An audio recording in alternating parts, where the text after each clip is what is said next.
We just had the cheapest lunch ever in our history in China, I think. We spent only 34 kwai and we had noodles and we had rice and we had dumplings. We are in the middle of some village, Maoxian.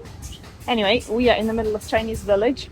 And these are the prices, not 300-400 as we spent. Do you want to move here? No, thank you. I'm good.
Buon appetito!